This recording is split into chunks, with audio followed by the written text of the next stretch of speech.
급락할 일은 별로 없을 것 같고, 그렇다고 아직 금리 인하는 구체적으로 나오질 않으니까는 정고점을 뚫고 올라가기는 좀 부담스럽지 않나 싶은 거예요. 그러다 보니까는 주식시장이 슬럼화되지 않나 싶어요. 그 박스권에서.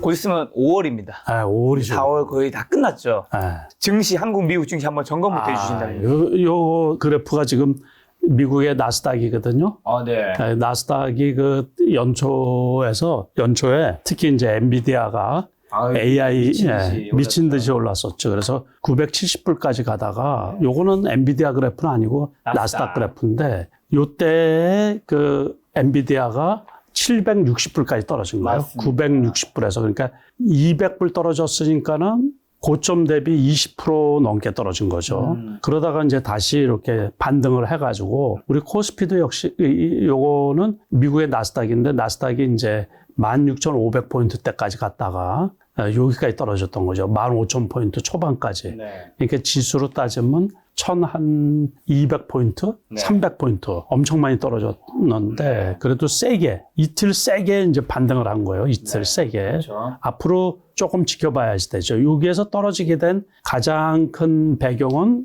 이제 저런 거가 있었죠. 그 이란하고 이스라엘하고 이 주거니 받거니 해가지고 그것도 있었고 전쟁 이슈가 있었죠. 전쟁 이슈 좀 더 증폭되는 부분이 있었죠. 이제 그것도 있었지만은 이제 제일 중요한 거는 요번에 떨어지게 된 게 금리 인하에 대한 그 FED 로드맵이 실종을 한 거예요, 이게. 원래 지난해 우리가 11월, 12월 달만 하더라도 빠르면은 뭐 3분기, 3월에 금리 인하를 하겠다. 아니면 뭐 그래도 6월에는 5월로 갔다가 6월로 갔다가 지금 뭐 상반기는 안 할 것 같은 분위기고 상반기는커녕 뭐 올 말까지도 하기가 어렵지 않느냐 그 얘기도 나오거든요. 그래서 파월 의장이 연내에 그래도 3차례 금리 인하를 하겠다 그랬는데 CPI 지수, PCI 지수 그러니까 소비자 물가 지수하고 생산자 물가 지수가 고공행진을 하다 보니까 금리 인하 말이 그냥 쑥 들어가고 금리 인상을 해야지 되지 않느냐 하는 얘기까지 나왔거든요. 그래서 이제 주가가 많이 떨어졌던 건데 그 덕에 그냥 코스피 코스닥 지수도 코스피 기준으로 보면은 2,760포인트 정도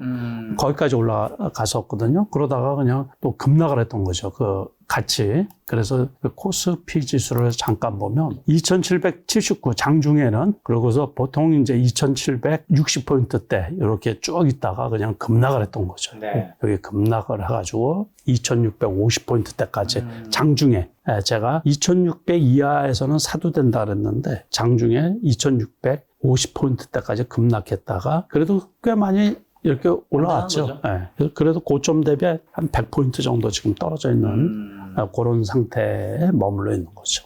자, 그럼 5, 6월에 한국, 미국 주시장은 좀 이제 남은 건 이제 2분기가 5, 6월 남았잖아요. 어떻게 좀 보시나요? 2분기도 역시 마찬가지 같아요. 그러니까는 치고 올라가기도 조금 부담스럽고 그렇지만 요번에 이제 확 떨어지면은 무조건 기업 실적도 양호하고 그러기 때문에 추가로 크게 많이는 안 하고 여기에서 이렇게 박스권으로 돌지 않을까 싶은 거예요. 요 고점으로 해가지고 여기 저점으로 해서 여기서 등락을 하는데 지난번처럼 만약에 이렇게 급락할 때 되면 적극적으로 매수할 거고 그리고 이제 정고점에 근접을 하게 되면 매도 물량이 많이 나올 거고 제가 보기에는 그래요. 그게 크게 이번에는 또 이제 지난번에 이란 이스라엘 전쟁처럼 단기전으로 이렇게 확대되는 중동 전쟁이 이제 확대되지 않느냐는 그런 우려 같은 거는 앞으로는 안 나올 거 아니에요. 그러니까 이제 그런 급락할 일은 별로 없을 것 같고 그렇다고 아직 금리 인하는 구체적으로 나오질 않으니까는 정고점을 뚫고 올라가기는 좀 부담스럽지 않나 싶은 거예요. 그러니까 아마 여기 근처 코스피 기준으로 해서 미국도 역시 마찬가지인 거고 미국도 나스닥이 16,000포인트 정도가 되면 또 조정을 받지 않을까 싶은 거예요. 그러니까 정고점을 뛰어넘기는 제가 보기에 당분간은 부담스럽고 그러다 보니까는 주식시장이 슬럼화되지 않나 싶어요. 그 박스권에서 5월, 6월 달까지. 그러고서 이제 2분기 실적이 만약에 좋게 나오는 기업이 있다 그러면 그쪽에 개별주성으로 쏠림 현상이 좀 나타날 수 있겠죠. 요번에 국내 주식에서 기아 같은 같은 경우 1분기 실적이 그냥 어닝 서프라이즈죠. 사상 최고로. 그래서 오름세가 이렇게 되는 것처럼 아마 그렇게 전개될 것 같아요. 네. 그러니까 여기에서 상당히 많이 떨어졌는데 지금 실적이 계속 이렇게 견조하게 나오니까 지난번 여기 제가 나왔을 때가 요때예요, 요때. 요때. 제가 그렇죠. 매달 말일 근처에 오시니까. 말일을 안 넘기려고 그래도 또 출근 도장 찍듯이 뭐 월별 도장 찍고 그리고 뭐 챙겨주는 건 없는데 12개월 합쳐지면 이제 제가 스태프 모아서 뭐 하나 드리려고. 뭐 하나 챙겨주는 건 없는데 내가 요거 보니까 딱 기억이 나는 거야. 그래서 네네네. 야, 여기 완전 역배럴 때 요럴 때는 사는 게 아니지만 네. 그래도 10만 원이면 충분히 매수할 여력이 있다 싶었는데 그날 딱 찍고서 이렇게 딱 돌아가는데 예. 지금은 견조하죠. 실적이 원체 좋으니까. 네. 그래서 아마 이런 식이 근데 종목으로 들어가면 할 게 없어요. 할 게 없어서 투자자분들의 애를 아주 많이 먹을 것 같아요. 네. 그러니까 변동성이 크면서 조금 올라오면 떨어지고 네. 그래서 또 이거 버려야지 되지 않나 뭐 21선도 깨지고 그러다 보면 또 올라오고 예. 그래서 참 어려운 장이에요. 어려운 장. 요게 조금 더 지속되지 않을까. 그래서 미국에서 아무튼 금리 인하에 대한 로드맵이 나오기 전까지는 네. 계속 요 타령이지 않을까 싶은 거예요. 자, 그럼 총선 이후에 부진한 주가 흐름 보이면 이제 밸류업 관련주도 정부의 밸류업 프로그램 관련 세제 혜택 언급 반등세가 좀 있었는데 앞으로 좀 어떻게 보시나요? 그렇죠. 그것도 여당이 참패를 하면서 밸류업 프로그램에 대한 그 불신 네. 또는 이게 지속적으로 추진하기에 탄력성을 잃지 않느냐 그렇게 생각을 했는데 그래도 또 한다 그러니까 조금 올라오기는 올라왔죠. 근데 제가 보기에는 이제 그것 때문에 그런 게 아니고 올라온 거 없이도 다 떨어지니까는 여기에서 조금 오름세가 지속될 수는 있겠다 싶어가지고서 조금 올라온 거지, 조금. 그게 뭐, 요 주식도 역시 마찬가지지만, 네. 요것도 역시 마찬가지죠. 그러니까, 기아, 현대차 같은 거 실적은 좋은데, 주가가 저 PBR 관련 주식이다 보니까는, 이제 그런 거, 현대차. 요거는 뭐, 진짜 실적이 원체 좋으니까는 정고점까지 왔네요. 그죠? 25만원까지. 20만원이면 괜찮다 그랬는데, 21만원대 있다가, 저점 대비해서는 그래도 꽤 올라왔어요. 한 20포인트 올라왔네. 20포인트. 딱 4만 원 정도 올라왔으니까 네. 한 18포인트 요 정도. 이 크다란 게 요렇게 올라왔으면 이 수익이 꽤 괜찮은 거예요. 그죠? 네. 근데 또 요럴 때는 또 사기도 뭐하다고. 그렇죠. 또 더 떨어질까봐. 그러니까 그 주식이 제가 계속해서 말씀드리지만은 먼 발치를 보면은 미국의 금리 인하 이슈가 남아있단 말이에요. 그럴 때는 그냥 또 그 1분기고 지금은 2분기지만 요럴 때는 뭐 떨어질 때 급락하면 그냥 받아주는 게 좋다고 그렇게 말씀을 드렸거든요. 그래도 실적도 좋고 그런 기업들은 떨어질 때 어느 정도 사두는 게 좋지 않냐. 너무 바닥까지 기다리다 보면 거의 안 올 때가 많이 있거든요. 그 정도 가격이나 아까 기아 같은 경우도 10만 원 초반, 10만 5천 원 이 정도에 샀으면은 그래도 어느 정도 15% 정도 수익이 날 수가 있었죠. 자, 최근에 2024년 외국인들이 가장 순매수한 종목 10종목 지금 이미지 뜨고 있을 텐데 그 한 종목씩 이제 회장님께 한번 검토 좀 받아볼까 하는데 지금 첫 번째가 외국인들이 워낙 뭐 많이 사고 있다고 하는 이제 삼성전자죠. 작년에도 매수 1위 종목이었는데 올해도 똑같이 삼성전자가 매수 1위 종목이긴 합니다. 모양새가 좋네요. 모양새. 지금 모양새 좋아 보이나요? 아니 지금 사기에 괜찮죠. 이제 부담은 지금은. 없지. 그러니까는 근데 안 올라가요. 그러니까는 스트레스 받지. 이거 하려고 그러면 오늘 지수가 30포인트 올랐잖아요. 그런데 이거 안 올랐단 말이야. 보합으로 끝났다. 그러니까는 스트레스 받지. 역시 그지 같은 종목이구나. 원래 이런 용어를 쓰면 안 되는데 점잖은 사람이 나와가지고서 그래. 그러니까 3위에는 이제 삼성전자 우가 있어요. 많은 분들이 이제 제가 삼성전자 사시는 건 알고 있을 텐데 저는 삼성전자 우를 가지고 있거든요. 이거 우를 왜 갖고 있어요? 배당을 조금 더 줘서 그러는데. 맞습니다. 그래도 제가 이제 정말 운이 좋았던 거는 이제 어쨌든 올랐잖아요. 이때쯤에 제가 좀 목돈이 필요했어요. 팔고 싶어서 판 게 아니라. 그래서 한 60, 70%를 팔았는데 마침 좀 떨어지길래 참. 이 경제 주식 유튜브를 올해 해도 잘 모르겠습니다. 너무 어렵습니다. 그래서 저는 삼성전자 좀 벌긴 벌었습니다. 수익률은 높지 않은데 원금을 좀 세게 실으니까 수익이 그렇지, 좀 커지더라고요. 많이 사니까. 그래서 저 요즘 느끼는 거는 각자 난이도에 맞는 주식 투자 종목을 고르는 게 좀 중요하지 않을까. 왜냐하면 제가 여러 작은 종목을 회장님한테 뭐 시총 2천억 예산 너무 대단한 거지만 그 종목을 주식시장에서 이제 스몰캡을 여쭤볼 수가 없잖아요. 대답하기 그렇죠. 어렵고. 그러다 보니까 항상 어떤 전문가 나한테 삼성전자 계속 듣는단 말이에요. 말이에요.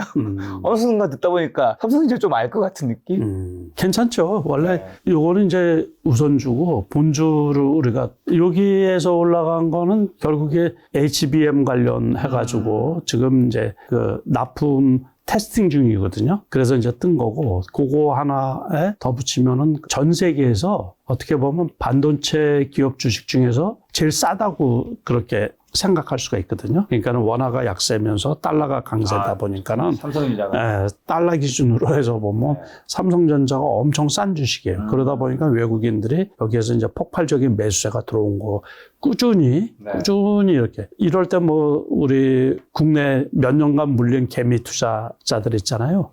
거기에서 다 팔았죠. 여기서 8만 원 넘어서. 그러다가 지금 이렇게 떨어졌는데, 이제 올라간 거, 저점에서 보면은, 요 저점이 그 7만 2천 원 밑에였었거든요. 7만 2천 원을 기준으로 하면, 7만 5천 원에 산다 그러면은, 뭐 올라간 것도 없잖아요. 그러니까는 여기에서는 좀 무방하지 않나. 그래서 며칠 전에 제가 어디 작은 유튜브에서 그 얘기를 했었거든요. 7만 5천 원, 6천 원에서는 그래도 갖고 있으면, 오래 있으면은, 제가 생각하기에는 뭐 하반기에 혹시라도 금리나 그게 일정하게 나오면은 정고점 근처까지는 갈 수 있지 않을까 싶은 생각도 있어요. 그런데 좀 기다려야 되지, 지금.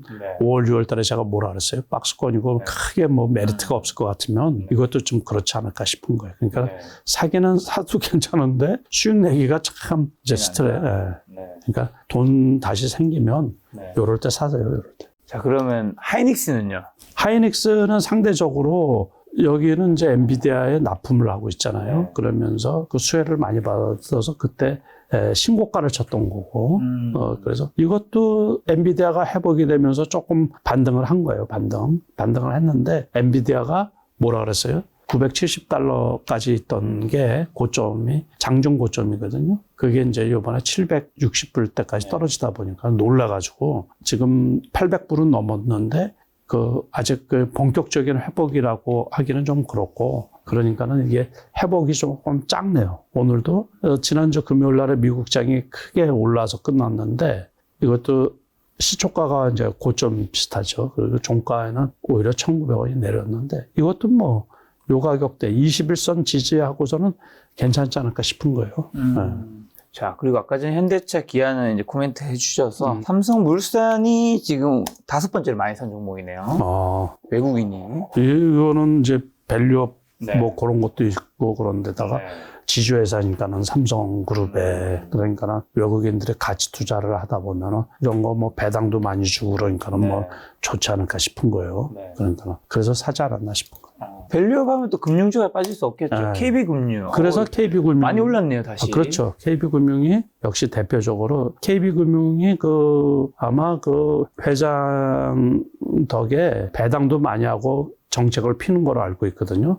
그러다 보니까는 꾸준히 사고, 그 머리들이 잘 돌아가요. 그러니까 외국인들이 큰 돈을 가지고 조금을 먹어도 크게 먹으니까. 결국에 이제 외국인 투자가 지속적이고 많은 주식들은 크게 안 떨어지는 거죠. 이럴 때 좋았네. 그죠? 단기적으로 급등을 했네. HD 현대. 엄청 많이 올랐죠. 일렉트릭. 이건 뭐, 이렇게 꾸준하게 올랐어. 지금도 이렇게, 여기 이런 날 있잖아요. 이런 날은 지수가 많이 빠지던 날이었는데, 여기까지 왔다가 다시 대반등한 거지. 이거는 이제 지금 우리나라 시장이 장이 어렵다고 제가 말씀을 드렸잖아요. 그래도 그 두 축이, 그러니까 시장의 중심주라고 할 수 있는 두 축이 뭐냐면, 칩 관련주, HBM 관련, 또 이제 그것도 칩이 계속 이렇게 진화하고 있잖아요. 이번에는 유리기판 관련 칩들, 그 유리기판 관련주, 그러니까 HBM 관련주, 그 칩 관련주가 한 축이 있고, 그 다음에 한쪽이 뭐냐면 전력 인프라 쪽이에요. 그러니까 요거는 역시 전력 인프라. 그러다 보니까 내년에 일론 머스크가 작년 말에 얘기했듯이 올해 내년에 AI로 인한 그 전력 부족 현상. 그러다 보니까는 변압기라든가 그 발전 설비 있잖아요. 또 노후화가 됐거든요. 그걸 다 교체해야지 되고, 그래서 그 전력 인프라 관련주들이 HD 현대일렉트릭 말고도 다른 주식들이 많이 있거든요. 그 스몰 캡들. 이게 대표적이죠. 이게 안 깨지잖아요. 그러니까 이런 주식이 제 책에서 제 책 한번 제대로 안 보셨죠? 다 봤죠? 봤어요? 세 번째. 그거 다 봤는데. 그래요? 근데 제대로 깊이 있게 안 봤나 봐. 아닙니다. 그래? 요거가 그러면 쫙 여기 네. 정별로 쫙 펼쳐지면서 그러니까 이럴 때 무조건 사는 거야. 20일. 이런 게 좋은 차트 모양이라고. 그렇죠. 여기 11선도 안 깨지잖아. 네. 그런데 여기에서는 11선은 깨졌는데 21선 딱 닫고 다시 11선. 이거는 쌀 때 무조건 사면 돼. 비쌀 때 사면 안 되고 당일치기라도. 그러니까 금요일 날에 아까도 말씀드린 것처럼 토요일 날에 미국 장이 좋으니까는 아침에 높게 나온 거지 이게. 아까 방금 전에 그래프 본 것처럼. 그러고서는 이제 이 종가가 저점 비슷한 거예요. 요럴 때 사면 안 되고 요거 11선도 깨지고 혹시 요럴 때 그냥 사면 좋은데 다음 기회에 와도 요거는 제가 보기에 저점에 사면 단기 매매도 가능하고 그러고서 이격이 발생했을 때 이렇게 떠 있을 때 있잖아요. 많이 이렇게 뜨면은 그냥 팔아버리고 그런 식으로. 그러니까 한 주 정도 보초로 뭐 10주나 100주 이렇게 보초로 갖고 있다가 떨어지면 더 사고 확 이격이 발생해서 올라가면 팔아버리고. 요것뿐만이 아니고 전력 인프라 관련 주식이 다 그래요. 전력 관련 주식들이. 그렇게 보시면 돼요. 자, 요즘 뜨거운 종목이죠. V 하나 에어로스페이스. 그 좋죠. 지난번에 뭐 전쟁 얘기도 나고 그러니까 여기까지 떨어졌다가 이렇게 또 확 올랐다가 여기가 고점이거든요. 요 고점을 벗긴 거지 여기에서. 거의 싼 고점이었는데 요 날은 이제 인적 분할 얘기가 나왔어요. 인적 분할을 검토 중이라고. 그런데 이제 그게 여기서 한참 떨어져서 21선이 훼손돼 가지고 21선을 깨지고서 떨어지라 그랬더니만 뭐 훼손될 것처럼 하지만 종가에는 역시 21선에 딱 이렇게 닿더라고. 계속해서 갖고 있었던 종목이거든요. 21만 원이 깨지더니만 21만 원으로 끝나고 요 날에 이제 25만 원 근처까지 갔는데 단기적으로 많이 오르다 보니까는 이슈도 사라지고 그렇지만 요거를 안 깰 거예요. 거의 21선을. 그러니까 그때는 좀 사줘도 되는데 아직 인적 분할을 검토 중이라고 했지 공시가 나온 건 아니에요. 그러니까 인적 분할이 되면 기업 분할을 하면서 회사가 물적 분할일 경우는 나쁜 거지 이제 회사를 쪼개가지고 기업만 배불리 먹으려고 그러는 거지. 투자자들은 손해고. 그래서 욕을 많이 먹으니까 요즘에 그래서 물적 분할을 잘 안 하려고. 욕 먹어도 하는 데들이 있어요. 욕 먹어도. 결국에 자기 기업의 배가 커지니까는 투자자들이야 뭐. 자, 그리고 12에 삼성바이오로직스가 있네요. 삼성바이오로직. 이거는 결국에 역시 좋은 뉴스 나왔을 때잖아요. 요때. 그렇지만 90만 원을 못 넣어. 저도 요때 보고서 지금 처음 보는 거거든요. 그러니까 이거는 그런 게 다 이렇게 포함이 된 거예요. 이것도 주식하기가 되게 어렵거든요. 그러니까는 70만 원에 사서 80만 원 후반이면 팔아야 되는 거야, 무조건. 계속 그래, 이게, 계속. 여기서. 여기는 근데 지금은 이제 완전 역배열로 해가지고, 지금은 121선에 걸려 있는데, 이것도 깨고 내려올 수도 있죠. 그렇지만 뭐, 회사가 원체 실적이 좋고 그러니까는, 여기서도 70만 원이 있었네, 70만 원. 그러니까 제가 이렇게 보면 꾸준히 보고 있는 주식이거든요. 근데 70만 원에서는 괜찮고, 80만 원, 85만 원 넘어가면 조금 비싸고, 그렇게 보면 되겠죠. 자, 외국인이 가장 많이 산 종목이 1위부터 10위까지 삼성전자, 현대차, 삼성전자, SK하이닉스, 삼성물산, KB금융, HD, 현대일렉트릭, 기아, 하나에어로스페이스, 삼성바이오로직스. 이 중에서 회장님 그래도 좋게 보는 건 뭔가요? 다 좋은데, 지금 다 시점에서. 좋은데 이제 지수하고 매칭을 시키라는 얘기예요. 제가 볼 때 우리가 검토해서 이렇게 지금 사서 리스크가 없는 것은 이제 삼성전자 같은 경우 지금 사서 리스크가 별로. 없는 건 삼성전자다. 그러니까 7만 한 6천 원 정도면 5천 원, 6천 원에서는 무방하지 않나 싶은 거예요. 예. 조금 더 떨어지더라도 7만 5천 원은 요날 7만 5천 100원까지 떨어졌었는데 이날 그러니까는 7만 5천 원에서는 무방하다고 생각이 들고 아까 말씀드린 것처럼 현대일렉트릭도 괜찮거든요. HD 현대일렉트릭도 괜찮고 기아차는 뭐 하나 에어로스페이스 저도 소량 갖고 있어요. 하나 에어로스페이스 같은 경우도 갖고 있고 다 괜찮아요. 다 하이닉스도 괜찮고 우선주 빼놓고 왜요? 우선주랑 삼성전자랑 사실 같이 가잖아요. 같이 가는 거죠. 근데 이제 저는 뭐 딸린 식구들 많은 것들을 별로 안 좋아해가지고 알겠습니다. 무조건 본주를 얘기해서 부동산이든 뭐든 역사권에 네. 오리지널을 네. 사갖고 있어야지. 아, 그럼 저 이런 거 본주 얘기해 주셔서 그럼 이런 거 하나 여쭤보고 싶은 게 이게 본주가 훨씬 더 시총이 크잖아요. 네. 우선주는 어쨌든 삼성전자는 삼성전자보다는 작은 시총이니까 뭔가 좀 더 돈이 들어갔을 때 좀 더 출렁임이 재생했을 때는 언젠가 더 커질 수 있지 않을까라는 마음도 이제 산 것도 있는데 이런 건 그렇지 이제 않나요? 그렇지는 않죠. 근데 이제 옛날에 작전 세력들이나 네. 투기 세력들이 우선주들이 희소성 때문에 엄청 비싼 것들이 있었죠. 네. 옛날에. 그러니까는 그 보통주가 뭐 몇천 원인데 우선주는 뭐 몇만 원씩 하고 그건 투기 세력들이 그래서 우선주들이 상한가 가고 옛날에 많이 그런 시장을 왜곡시키는 경우가 많이 있었거든요. 네. 근데 지금은 시장이 많이 정화가 돼서 그런 거는 별로 없고 일부 종목이 지금도 우선주가 있으면서 가격이 비싼 것들이 있을 거예요. 근데 우선주는 의결권이 없고 네. 단지 이제 배당해서 1% 더 주는 거고 그러고 우선주를 요즘에는 그 정관을 개정해서 그 보통주로 전환시키는 경우가 많이 있거든요. 삼성전자 우선주에서는 투기 세력분들 한정하겠습니다. 제가 탈출할 수 있게 도와주십시오.